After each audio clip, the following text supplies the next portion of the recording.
तो मैं जो स्टार्ट करने वाला हूं वो है आपका conjugate.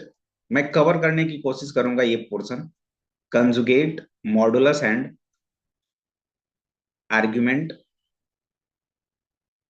Of a complex number.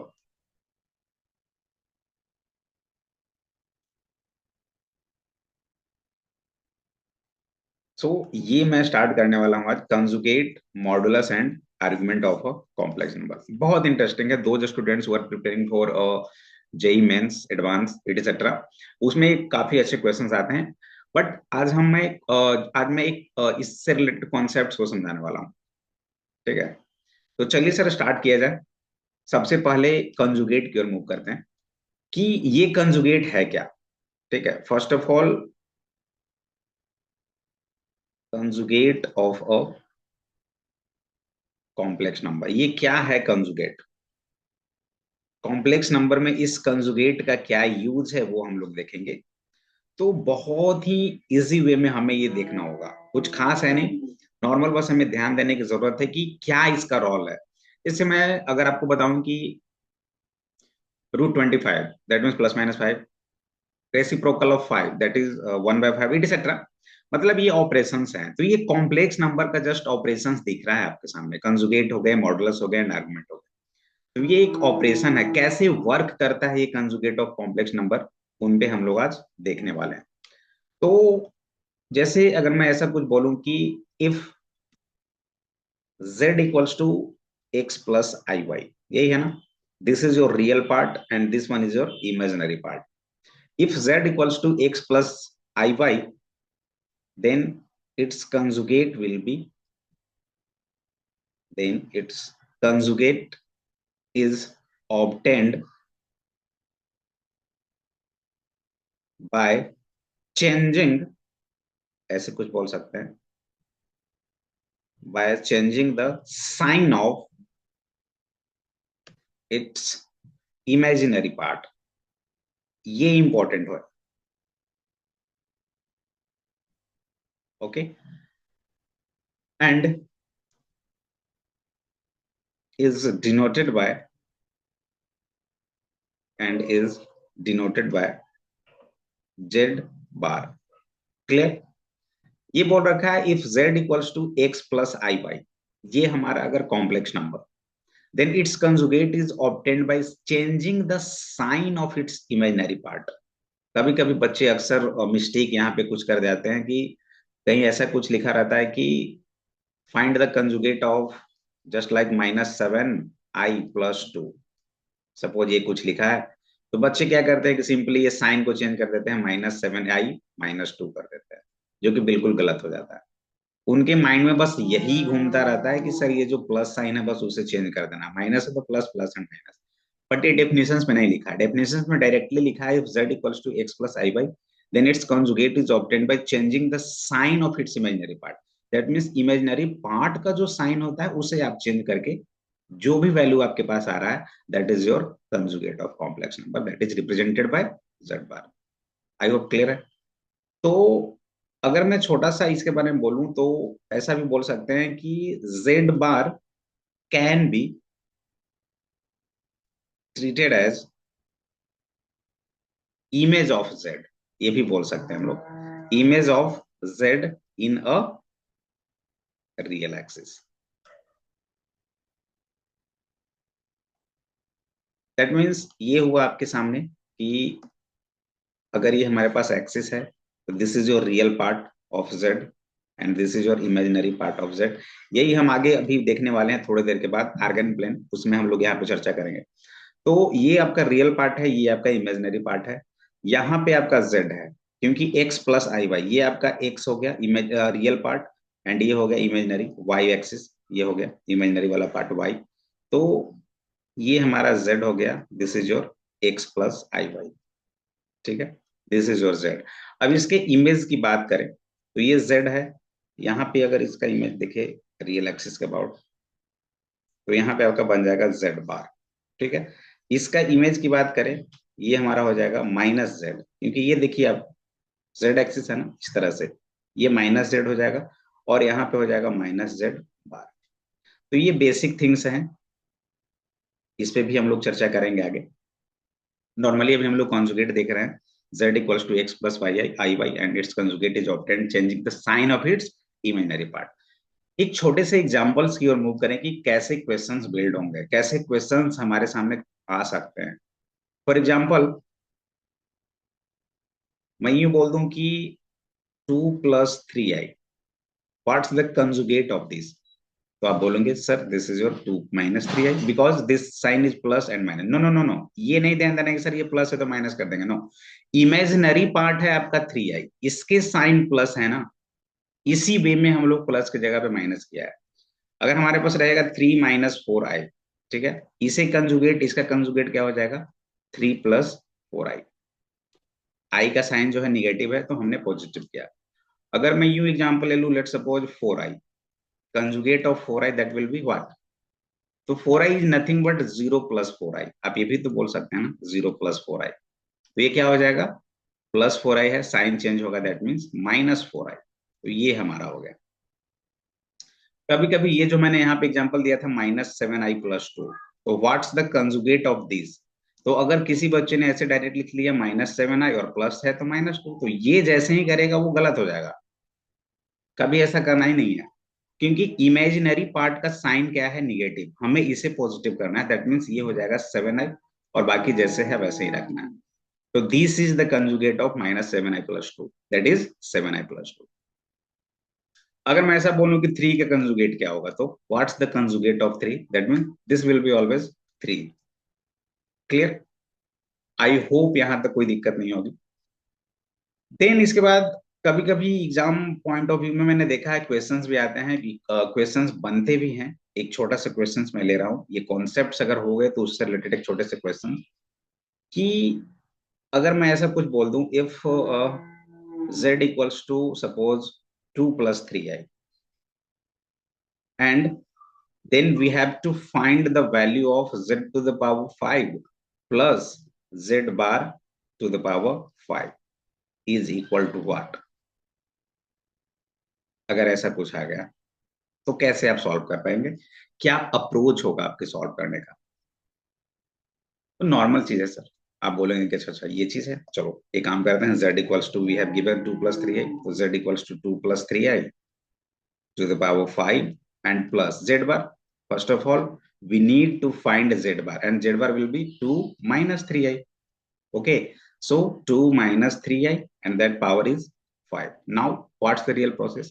2 + 3i to the power 5 and 2 - 3i to the power 5. अब इसे देखकर आई थिंक कुछ याद आ रहा होगा। क्या?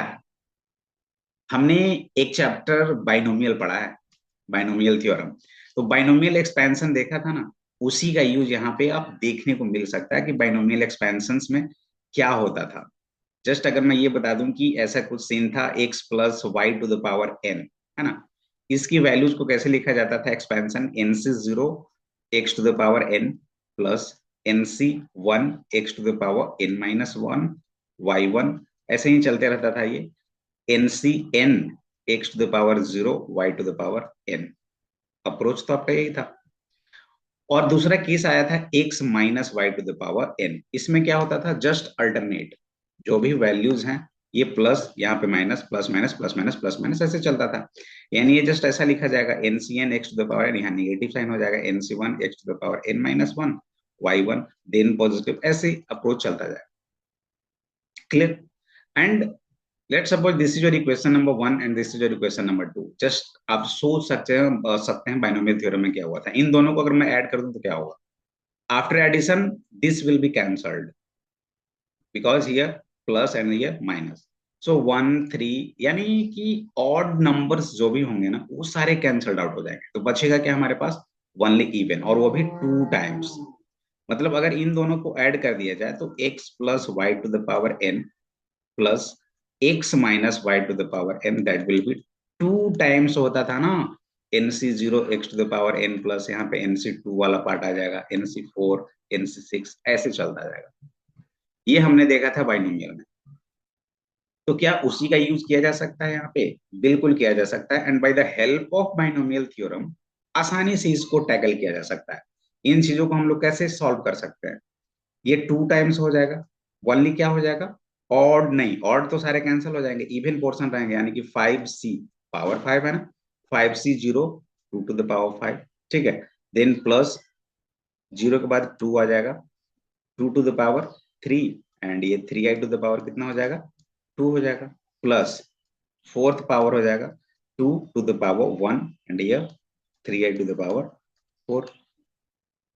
आई होप यहाँ तक क्लियर हो गया। तो इसके बाद क्या किया जा सकता है, ये देखिए, this is your 5, 2 to the power, ये तो आपका 1 हो जाएगा ना, 2 to the power 5 32 plus 10 8 3i square, यानी 9i स्क्वायर, आई स्क्वायर की वैल्यू कितनी हो जाएगी, -1, तो दिस विल बी -9 प्लस 5 टू जा 10 इंटू 81, क्लियर। एंड इसके बाद आप सॉल्व कर सकते हैं, 2 टाइम्स 32 प्लस 71 प्लस 810, एंड इसके बाद आई थिंक यहाँ पे इंटू था ना, -9, यस, तो ये हो जाएगा कितना, ठीक है, चेक कर लीजिए यहाँ पे, ये हो जाएगा -720 प्लस 810, एंड इसके बाद अगर सॉल्व किया जाए तो कितना आ जाएगा, जो भी है वो आपके आंसर्स हो जाएगा, ठीक है। तो ये हमने प्रोसेस बता दी, एग्जैक्टली आंसर्स पे नहीं जाना, बट प्रोसेस को ध्यान देना है कि प्रोसेस कैसे है। अगर आपकी थॉट अच्छी है, आप अगर प्रोसेस समझ सकते हो हर एक क्वेश्चंस का, कि थियोरिटिकली अगर आप स्ट्रांग है, थियोरिटिकली अगर आप स्ट्रांग है, तो सारे क्वेश्चंस को टैकल करने का पॉसिबिलिटी ज्यादा बन सकता है आपके लिए। तो ये रहा आपके लिए, ये हमारा क्या था, कंजुगेट का सेम था, ये हमने कंजुगेट को अच्छे तरीके से देखा। तो कभी कभी क्वेश्चंस क्या होते हैं ना, कि इन सारे क्वेश्चंस को इतने लेंदी नहीं बनाए, इसके लिए हमें कुछ प्रॉपर्टीज की जरूरत पड़ती है। तो इसमें हम लोग प्रॉपर्टीज भी देख लेते हैं थोड़े से, कि ये प्रॉपर्टीज है क्या, properties of conjugate of a complex number.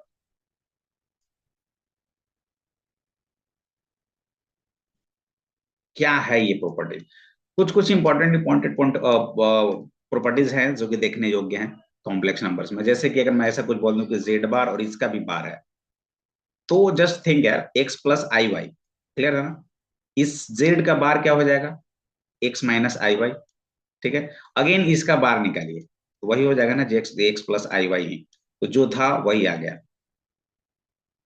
तो z bar and again bar, that is your z, तो ये एक प्रॉपर्टीज हो गया। अब चीजें यहां पे बदलती हैं, कि अगर यू मैं बता दूं कि दो नंबर्स हैं, दो कॉम्प्लेक्स नंबर है, जैसे कि Z1 है और Z2 है, इन दोनों का मल्टीप्लीकेशन और इसका बार, अगर Z1 है Z2 है, ये डिवीजन में है और इसका बार, क्या ये बनेगा, अगर Z1 है और Z2 है, दोनों को एडिशन कर दिया जाए और इसका बार, अगर Z1 है Z2 है, सब्ट्रैक्ट हो गया और इसका बार क्या होगा। तो किसी बच्चे ने सोचेगा कि सर, ये तो भी जस्ट आपने बताया कंजुगेट में कि Z1 माइनस Z2 का बार है, तो ये Z1 है Z2 है, ये साइन चेंज करना है तो Z1 प्लस Z2 हो जाएगा। ये बोलेगा सर Z1 प्लस Z2 है, साइन चेंज कर देना है, बोलनी तो Z1 माइनस Z2 हो जाएगा। तो जैसे ही बंदा अगर वो ऐसा अप्रोच करता है, that means this is wrong. क्यों, क्योंकि सिंपल सी बात है, z equals to x plus i y था, हमने क्या बताया था कि इमेजिनरी पोर्शन जो भी हैं उनके साइन चेंज होते हैं। तो इस Z1 में भी तो आप ये बोल सकते हैं ना कि x1 प्लस आई वन है, आई वाई वन। अगर मैं Z2 की बात करूं, तो दूसरे नंबर से आपके पास x2 plus i y two, तो यहाँ पे इस आई वाई टू और आई वाई वन की साइन चेंज होने वाली है ना। अब ऐसा थोड़ा ना कि इसके बीच का ही साइन आपने चेंज कर दिया, तो ये गलत है, ये थोड़े से ध्यान देने, इसलिए प्रॉपर्टीज में ये सब चीजें देखने योग्य हैं। अब ये Z1 और Z2 है, इन दोनों को मल्टीप्लीकेशन में अगर हमने इसके कंजुगेट्स की ओर मूव किया, तो ये सिंपली दोनों को पार्शियली ब्रेक भी किया जा सकता है, Z1 bar into Z2 bar, that's really correct. Division में है तो इसको ऐसे भी लिखा जा सकता है, Z1 बार अपॉन Z2 बार, नो इशू। अब ये चीज नहीं लिखेंगे, यहाँ पे सेपरेट करके Z1 बार कर देंगे और प्लस Z2 बार करेंगे, ये ध्यान देना है। ये Z1 बार प्लस Z2 सिंपली है, Z1 Z2 का अगर प्लस हो, एडिशन हो, सब्ट्रैक्शन हो, मल्टीप्लीकेशन हो या डिवीजन हो, सेपरेटली मूव किया जा सकता है। देखिए अब Z1 Z2 था, बस हमने अलग अलग कर दिया, Z1 Z2 था बिल्कुल अलग कर दिया, प्लस में था अलग कर दिया, माइनस में इन दोनों को भी अलग कर देंगे, नो इशू, क्लियर है। तो ये है मेन प्रॉपर्टी। अब कभी भी प्रॉपर्टीज को रट्टा नहीं लगाना, हमें क्या करना है, उनके अप्रोच तक जाना है कि किस तरह से ये बन रहा है, इनके अंदर की कहानी क्या है, उसके लिए हमें वर्क करना है। जैसे मैं अगर आपको बता दूं कि जेड स्क्वायर है और इसके बार है, what's the value of this, तो आप क्या करेंगे, अच्छा सर जेड स्क्वायर है, that mean Z into Z है, ठीक है, और इसके बार है। तो अगर मैं अब ना इस प्रॉपर्टीज को देखा जाए तो दोनों को सेपरेट भी किया जा सकता है, दैट मीन्स आप ये भी बोल सकते हैं sir Z one Z bar into Z बार। तो यहाँ से आप बोल सकते हैं कि सर ये जेड बार है और ये 2 टाइम्स आया तो 2 बार हो गया। तो यानी कि जेड टू बार को हमने ऐसे लिख दिया, ये तो नॉर्मल थिंग्स है। तो यहां से एक प्रॉपर्टीज जनरेट होती है कि जेड एन और इसका बार अगर हो तो इसे भी लिखा जा सकता है z bar to the power n, और ये बहुत इंपॉर्टेंट है। आई होप यहां तक क्लियर होगा प्रॉपर्टीज में। एंड देन इसके बाद की कहानी छोटे छोटे अगर देखा जाए तो जेड प्लस जेड बार जो होते हैं, जेड माइनस जेड बार, इन पे भी आया करते हैं कि जेड प्लस जेड बार क्या होगा। तो नॉर्मल थिंग्स है, जेड क्या हो गया, x plus i Y, Z बार यानी कि कंजुगेट की बात की जा रही है तो जस्ट साइन चेंज हो जाएंगे इनके इमेजिनरी पार्ट के, ये दोनों कैंसिल हो जाएगा तो यहाँ से 2x आ गया। सिमिलर वे में जेड माइनस जेड बार करें तो यहाँ पे इमेजिनरी पर पोर्शन क्या होगा, क्लियर हो गया, यहाँ पे रियल पोर्शन क्लियर होने वाले हैं, तो ये कुछ ऐसा आ जाएगा 2i, और ये इमेजिनरी पार्ट ऑफ जेड बच जाए। यहाँ पे क्या आया था, 2 रियल पार्ट ऑफ जेड, ठीक है, 2 रियल पार्ट ऑफ जेड आया था, यहाँ पे 2i imaginary part of Z हो जाएंगे। तो इस तरह से आता है। कभी कभी एग्जाम में क्वेश्चंस बहुत टाइम मैंने देखा है और अच्छे खासे कॉन्सेप्ट बेस्ड आते हैं कि अगर if z plus z bar equals to 0, then what? And if z minus z bar equals to 0, then what? अब सोचने वाली बात है कि अगर ये 0 हो जाए z प्लस z बार, यहाँ पे तो डायरेक्टली 2x आ गया था ना, यानी रियल पार्ट बचा ना, तो रियल पार्ट बचा, अगर ये 0 हो गया तो रियल पार्ट तो खत्म, ये तो कंप्लीटली इमेजिनरी हो गया ना। दैट मीन्स यहाँ से बोल सकते हैं ना z इज प्योरली इमेजिनरी, ठीक है, z इज प्योरली इमेजिनरी। यहां से क्या बोला जा सकता है, z is purely real. Clear है, आई होप यहां तक क्लियर ही होगा। ये आपका z इज प्योरली इमेजिनरी हो गया, यहां से z क्या हो गया, प्योरली रियल हो गया। तो इस कॉन्सेप्ट से क्वेश्चंस पूछे जाते हैं। क्लियर है, तो ये मोर एंड लेस अबाउट पूरे के पूरे आपके conjugate of a complex number की कहानी। इसके बाद की कॉन्सेप्ट्स अगर हम लोग देखें तो हमने बताया कि मॉडुलस एंड आर्गुमेंट, लेकिन इसे बताने से पहले एक छोटा सा कॉन्सेप्ट है आर्गन प्लेन, इसे जानने की जरूरत है कि ये आर्गन प्लेन क्या होता है, क्योंकि पूरा का पूरा बेस्ट इसी पे है और ये बच्चे अक्सर मिस करते हैं यहाँ पे इन चीजों को। जैसे अगर मैं कुछ बोलूं तो ये 2D फिगर है और 2 डायमेंशनल प्लेन है, ठीक है, ऐसे डेफिनेशन के तौर पर लिख सकते हैं।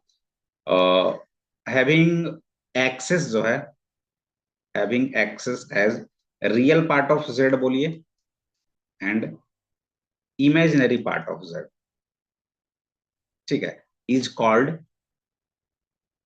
Argon plane, is called Argand plane. Clear.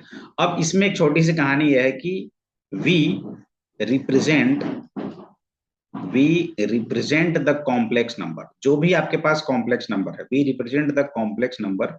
जैसे कि complex number let suppose z equals to x plus i y है, ठीक है, by the point by the point x y on Argand plane. I hope यहां तक clear होगा। जैसे कि कोऑर्डिनेट ज्योमेट्री पढ़े होंगे, स्ट्रेट लाइन पढ़े होंगे, उसमें हमने क्या देखा था, उसमें हमने देखा था कि इस तरह का सीन था, ये आपका एक्स एक्सिस था और ये आपका वाई एक्सिस था, बिल्कुल परपेंडिकुलर, ठीक है, first quadrant, second quadrant, third quadrant, fourth quadrant, this is your plus plus, this is your minus plus, this is your minus minus and this is your plus minus. ये कहानी already हो चुकी थी, starting से ही पढ़ते आ रहे हैं। तो जो आपका एक्स प्लेन था, यहाँ पे उसी एक्स प्लेन को हम लोग रियल पार्ट ऑफ जेड बोल रहे हैं, कॉम्प्लेक्स नंबर, ठीक है ना, उसमें ये रियल वाला जितने भी वैल्यू है ना उस कॉम्प्लेक्स नंबर की एक्स वाले फॉर्म, ठीक है, वो सारे के सारे एक्स एक्सिस पर रहेंगे और ये आपका इमेजिनरी पार्ट ऑफ जेड होगा यहाँ पे। अब ये वाई नहीं है, this is your imaginary part of Z. Clear है, तो इन चीजों को यहाँ पे हमें ड्रॉ करना है। जैसे for example z equals to x y, z x y यही है ना प्लेन हमारा, और इसको मैं रिप्रेजेंट करूं तो आप कैसे रिप्रेजेंट करेंगे? Let's suppose this distance is x and this one is your y, so this also y, this will be y, so this point z and this is denoted as x y, यानी z equals to क्या लिख सकते हैं आप, x plus i y. I hope clear. So this point from origin, अगर मैं ये बोलूं कि यहां से यहां तक का जो डिस्टेंस होगा उसे आप निकालें, ये वाला वैल्यू, तो जो शॉर्टेस्ट डिस्टेंस होता है फ्रॉम ओरिजिन एनी पॉइंट, वही हमारा मॉड्यूलस ऑफ जेड कहलाता है। This is your modulus of z, modulus of complex number. And अगर इस मॉड्यूलस की बात करें तो this one is your x, this one is your y, so this one mod z will be always under root x square plus y square. तो ये हो गया आपका मॉड्यूलस। देखिए इसी आर्गन प्लेन से ये निकला था। अब रही बात की सर ये जो पॉइंट है, ये जो पॉइंट है यहाँ पे, क्या ये एक्स एक्सिस के साथ कितने डिग्री का एंगल परफॉर्म कर रहा है? ये मान लेते हैं कि ये हमारा थीटा है, तो जितने डिग्री का एंगल परफॉर्म कर रहा है उसे हम लोग बोलते हैं आर्ग्यूमेंट, आर्ग्यूमेंट ऑफ जेड, और उसे थीटा से रिप्रेजेंट करते हैं, theta equals to argument z, उस कॉम्प्लेक्स नंबर का आर्ग्यूमेंट इंडिकेट करता है। तो ये बेसिक कहानी है आर्गन प्लेन के थ्रू मॉडुलस एंड आर्गुमेंट निकालने का तरीका। अब इस पे बेस्ड बहुत सारे क्वेश्चंस आते हैं, किस तरह से क्वेश्चंस पूछे जाते हैं, क्या क्या इनके प्रॉपर्टीज है, वो भी हम लोग देखेंगे, बट इजी वे में, कुछ खास नहीं है। ठीक है, जैसे देखिए अगर मैं मूव करूं कि एक छोटी सी कहानी, find find the modulus and argument, find the modulus and argument of z equals to let suppose 1 plus i. अगर ये कुछ लिखा हुआ है और इसके मॉडुलस एंड आर्गुमेंट निकालने हैं, देन व्हाट टू डू, क्या करेंगे आप इन केस में? कुछ खास नहीं है, नॉर्मल सी चीज है। मैंने बताया पहले इसे रिप्रेजेंट करो आप आर्गन प्लेन पे, तो ये हमारा आर्गन प्लेन हुआ। यहां से सबसे पहले एक्स की वैल्यू कितनी है, 1, वाई की वैल्यू कितनी है, 1, क्योंकि आई के बदले कुछ नहीं है तो 1। तो ये हमारा क्या है, रियल पार्ट ऑफ जेड, ये हमारा क्या है, imaginary part of Z. I hope clear होगा। तो one distance, let's suppose this is your one distance and this one is also one distance, so this one is also one। ठीक है, तो ये जो पार्ट हुआ z, यही हमारा क्या हो जाएगा, 1 i। ठीक है, यानी इसे रिप्रेजेंट कर सकते हैं z इक्वल्स टू 1 प्लस आई। ये कहां पे होगा, यहाँ पे होगा। आई होप यहां तक क्लियर होगा। तो अगर मॉडुलस निकालने की बात की जा रही है, we need to find the modulus of this point, so we draw a line from origin to this point z. So this is your modulus z, and we know that modulus z is nothing but under root x square plus y square. So what's the value of modulus z? This will be 1, x equals to 1, y equals to 1. So 1 square plus 1 square, that is under root 2, and this is your answer. So modulus of z will be root 2. Clear? अब हमने क्या बताया था, अब हमारा जो target, second target है, वो क्या पूछा जा रहा है इसमें कि find the argument of Z. तो मैंने बताया कि आर्ग्यूमेंट जेड की मतलब क्या है कि कितने डिग्री का एंगल बना रहा है एक्स एक्सिस से, यही थीटा की कहानी, ये थीटा हमें निकालना। तो निकाला जा सकता है यार, बोलोगे सर ये तो कुछ है ही नहीं यहाँ पे। जैसे देखिए आप यहाँ से डायरेक्टली लिख सकते हैं ना, tan theta, tan theta equals to क्या हो जाएगा, this is your perpendicular, this is your base and this is your hypotenuse. So tan theta equals to p by b. ठीक है, so p is 1 and b is also 1, so tan theta equals to 1, so theta will be 45, ठीक है, और theta equals to pi by 4। Clear? so argument of z, that will be pi by 4 answer. That's it. बोलो sir इतना ही है? हाँ बिल्कुल इतना ही है, बट जैसे जैसे ही लेवल वाइज बढ़ेंगे हम लोग, क्वेश्चंस की डिमांड बढ़ती जाएंगी, क्वेश्चंस के वैल्यू बढ़ते जाएंगे, और क्वेश्चंस का जो क्राइटेरिया होगा, जो क्वेश्चंस का लेवल होगा, वो धीरे धीरे बढ़ता जाएगा। लेकिन हाँ, अगर आपका बिल्कुल कॉन्सेप्ट क्लियर है, देन आई होप बिल्कुल सारे क्वेश्चंस को इजी वे में जिसे अभी आप सॉल्व कर रहे हैं ना वैसे ही सॉल्व कर पाएंगे, ठीक है। सो एक छोटी सी और कहानी, अगर मैं ऐसा कुछ बोल दूं कि find the modulus and argument, find the modulus and argument of z equals to -1 plus, चलिए रूट में इस बार आते हैं, √3 है। अगर इस तरह से रहा तो बच्चे देखने के बाद कंफ्यूज हो जाते हैं, बट कुछ खास है नहीं। मैंने क्या बताया, सबसे पहले ये देखने के बाद आपके माइंड में बस एक चीज होना चाहिए कि this is the form of x plus i y, so x equals to -1 and y equals to √3। First target is your this, and now draw this points. This is your real part of z and this one is your imaginary part of z. Clear? Now x equals to -1, but here -1, no, in negative real part of z. So this distance is -1, but we can write distance can't be negative ना, so this value is 1, ठीक है। इसे 1 हम लोग consider करेंगे, but direction change होंगे, negative, ठीक है, लेफ्ट। √3 दैट मीन्स यहाँ, है ना। तो अगर मैं ऐसा कुछ करूँ तो ये वाला डिस्टेंस कितना हो जाएगा, √3 हो जाएगा, ये तो 1 है ही, ठीक है। तो यहाँ पे जो पॉइंट हो जाएगा वो हमारा z हो जाएगा -1 प्लस √3 जाएगा। क्लियर? अब मॉडुलस निकालना है, तो modulus is this is your modulus z, and modulus z will B √x² plus y²। So x की वैल्यू कितनी है, -1, सो -1² plus √3², so 1 + 3 4 and that will be 2। 2 is your answer. Modulus बहुत सिंपल होता है, लेकिन ना थोड़े से कॉन्सेप्ट हो जाते हैं कि आर्ग्यूमेंट कैसे निकालें। अब किसी ने बोला कि सर आर्गुमेंट निकालना है, तो सर यहाँ से यहाँ तक जो डिस्टेंस, यहाँ से यहाँ तक जो एंगल बन रहा है वही तो हमारा आर्गुमेंट है, ये थीटा निकालना है। लेकिन थोड़ी सी मुश्किलें बढ़ जाएंगी कि सर ये थीटा आएगा कैसे, है कि नहीं। हमारे पास ये वैल्यू गिवन है, ये वैल्यू गिवन है, और अभी अभी ये वैल्यू आ गया, तो एक ट्रायंगल सा बना, लेकिन ये एंगल निकालना थोड़ा सा टफ होगा कि नहीं होगा। तो क्या किया जा सकता है, ये काम और कर सकते हैं भाई। क्या कर सकते हैं, क्या मैं ये एंगल निकाल दूं, बिल्कुल। Let suppose this is your alpha, so what is the alpha,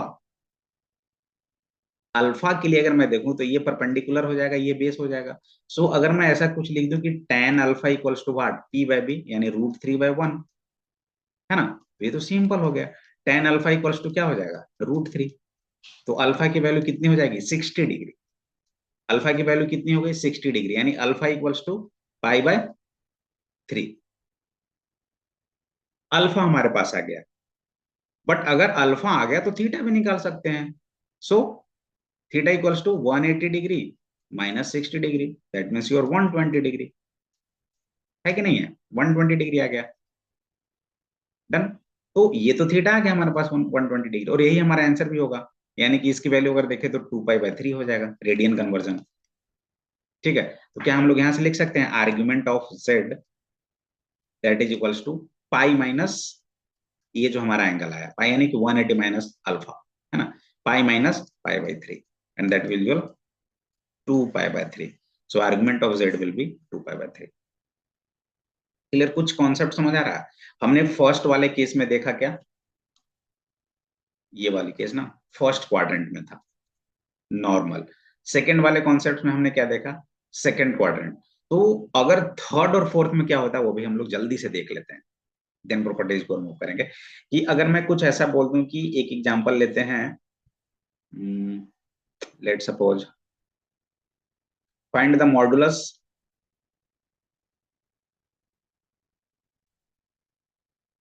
find the modulus and argument of,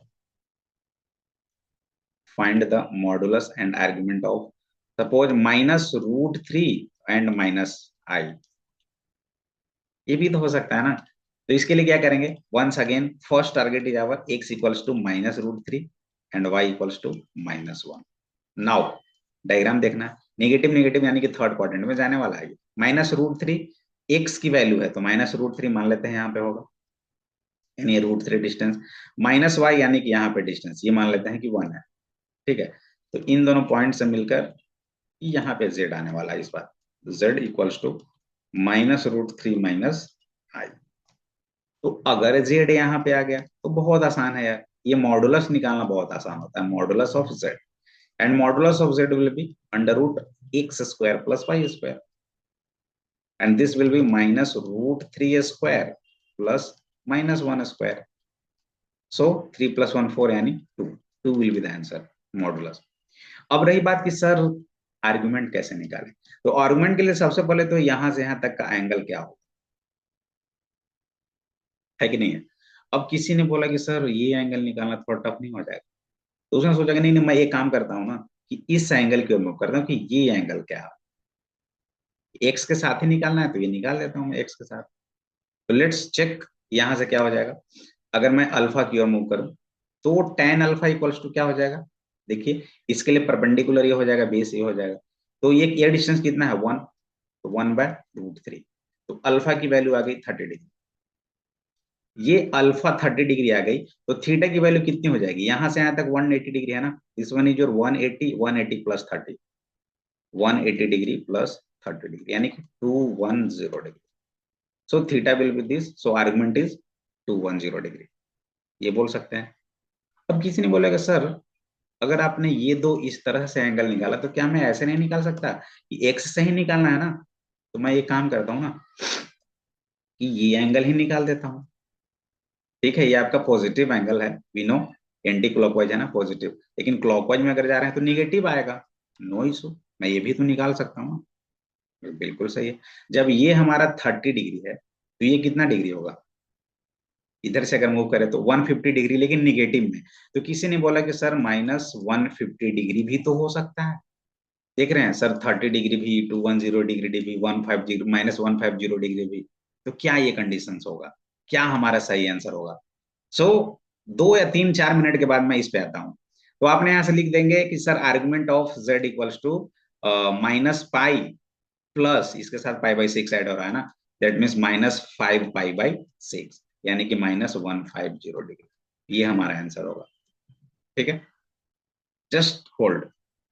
अब अगर मैं इसके बाद लास्ट कहानी की ओर मूव करूं कि अगर फोर्थ क्वाड्रेंट में कोई एक निकाल लेता हूं, जैसे कि find the modulus and argument of suppose 1 - i, let suppose, तो 1 - i के लिए क्या करेंगे आप, फोर्थ क्वाड्रेंट में जाएगा, x is 1 and I negative है यानी कि यहाँ पे आएगा, तो जस्ट ये केस आ जाएगा, यानी z इक्वल्स टू 1 - i। देखिएगा बहुत अच्छी कहानी है यहाँ पे, 1 - i आएगा तो मॉडुलस z निकालना बहुत सिंपल है, कि modulus z is equals to √1² plus -1², that will also √2।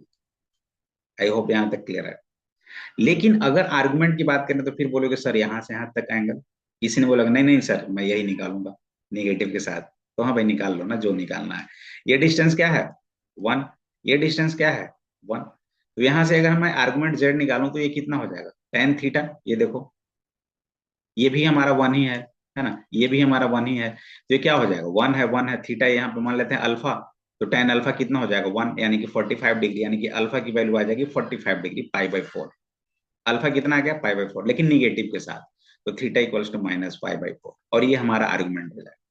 ठीक है, आर्गुमेंट ऑफ जेड इज -पाई/4, आर्गुमेंट ऑफ जेड इज -पाई/4, ये हमारा आंसर हो जाएगा। लेकिन थोड़े से कंफ्यूजन है कि सर ये वाला फिर क्यों नहीं होगा, तो इसी के लिए इसी के लिए हमारे पास एक छोटा सा कॉन्सेप्ट है जो कि हम लोग बोलते हैं प्रिंसिपल आर्गुमेंट, और यही प्रिंसिपल आर्गुमेंट सब कुछ क्लियर कर देता है कि कौन सा वैल्यू को लें कौन सा वैल्यू को नहीं ले। जैसे कि मैं एक छोटा सा एग्जांपल लेता हूं कि अगर किसी ने इस डिग्री को लिया, सपोज मान लो हमारे पास ये एंगल है 30 डिग्री का, तो ये भी तो बोल सकता है नहीं कि नहीं मैं ऐसे नहीं करता हूँ, मैं यहाँ पे 30 डिग्री है तो मैं यहाँ से मूव करता हूँ, पूरा का पूरा मूव कर जाता हूँ एक बार ऐसे और फिर यहाँ पे मूव करता हूँ, तो 360 प्लस 30 यानी कि 390 डिग्री भी तो बोल सकता है वो, बिल्कुल सही है। किसी ने बोला नहीं मैं एक बार और मूव करता हूँ, 2 बार घूमूंगा और फिर 390 में फिर 360 ऐड करके बोलूंगा यानी कि 750 डिग्री, ये भी तो बोल सकता है, तो क्या हमारा सारा आंसर होगा, नहीं। तो इसके लिए एक रेंज डिसाइड कर दिया गया कि जब भी प्रिंसिपल आर्गुमेंट की कहानी होगी वो हमारा -180 डिग्री से बड़ा होगा और वो 180 डिग्री तक लिया जाएगा, यानी कि -पाई से पाई तक जो होगा वैल्यू वही हमारा प्रिंसिपल आर्गुमेंट, यानी कि इधर देखिए आप इधर से और इधर से, माइनस पाई से लेकर पाई। तो जो भी वैल्यूज आ रहे थे हमारे पास, जैसे अगर हम इसकी बात करें यहाँ पे, तो यहाँ पे हमारे पास देखिए आप, यहाँ पे दो वैल्यू आए थे, एक 210 डिग्री, ठीक है, एक 30 डिग्री और एक -150 डिग्री। तो -180 से 180 के बीच में रेंज कौन सा है? -150 का। ये तो अल्फा था ना, हमें तो थीटा क्यों मूव करना था ना। तो 210 एंड -150, इसमें कौन सा वैल्यू आएगा हमारा? -150, क्योंकि 180 से बड़ा और छोटा नहीं लेना। ये हमारा यही लिया गया था, है ना। तो यही कंसीडर ही करना है हमें, और कुछ भी नहीं है। जैसे यहाँ पे अगर देखें तो इस केस में क्या आया था वैल्यू, इसमें अगर मैं देखूँ तो एक 120 डिग्री आया था ना, ये तो नॉर्मल हो गया था इसमें। तो जब भी ये केस जाएगा तो वो हमारे प्रिंसिपल वैल्यू ही अब डिसाइड करेंगे कि कौन से वैल्यू को लिया जाए और कौन से वैल्यू को नहीं लिया जाए। तो ये थे हमारे पूरे के पूरे आर्गुमेंट की कहानी, मॉडुलस की कहानी थी और आर्गुमेंट की। अब बहुत सारे अगर मैं देखा जाऊं तो इनके बहुत सारे प्रॉपर्टीज भी हैं, प्रॉपर्टीज को भी देख सकते हैं। काफी अच्छे अच्छे इंटरेस्टिंग प्रॉपर्टीज हैं, काफी अच्छे अच्छे अगर देखा जाए तो इनके प्रॉपर्टीज। Just a minute. जैसे एक छोटे से प्रॉपर्टीज को रिमूव करता हूँ, एक दो प्रॉपर्टीज देख लेता हूँ कि प्रॉपर्टीज ऑफ मॉडुलस, मॉडुलस की भी प्रॉपर्टीज है, आर्गुमेंट की बहुत ज्यादा प्रॉपर्टीज है। वो हम लोग वन बाय वन करके देखेंगे, बट उतना टाइम नहीं है, बस थोड़े थोड़े देख लेते हैं कि अगर मॉड जेड अगर जीरो हो जाएगा, एक्स प्लस आई वाई वो अगर जीरो हो गया, तो यहाँ से हम लोग बोल सकते हैं कि जेड इज ऑल्सो जीरो। ठीक है, ये बोल सकते हैं मॉडुलस जेड बार। ठीक है, ये क्या हो जाएगा? मॉड ऑफ जेड, और ये हमारा x square plus y square को मूव करेगा। Mod z one z two multiplication में भी होगा तो इसे हम लोग मॉड जेड वन और मॉड जेड टू को सेपरेट कर सकते हैं। अगर डिवीजन में हुआ तो इसे भी हम लोग सेपरेट कर सकते हैं जेड वन और जेड टू से। ठीक है, और एक सबसे ज्यादा यूजफुल होता है ये वाला पार्ट, इस पे बेस्ट बहुत सारे क्वेश्चंस जेई में भी आते हैं। तो ये है हमारी कहानी, मेरी कहानी नहीं, कॉम्प्लेक्स नंबर के अंदर की कहानी। आर्गुमेंट की कहानी थी, मॉडुलस की कहानी थी, कंजुगेट की कहानी थी। इसी तरह से बहुत सारे कॉन्सेप्ट्स होंगे और हम लोग इजी वे में सारे को टैकल करते हुए आगे बढ़ते हैं। तो all right, that's all for today and thank you so much.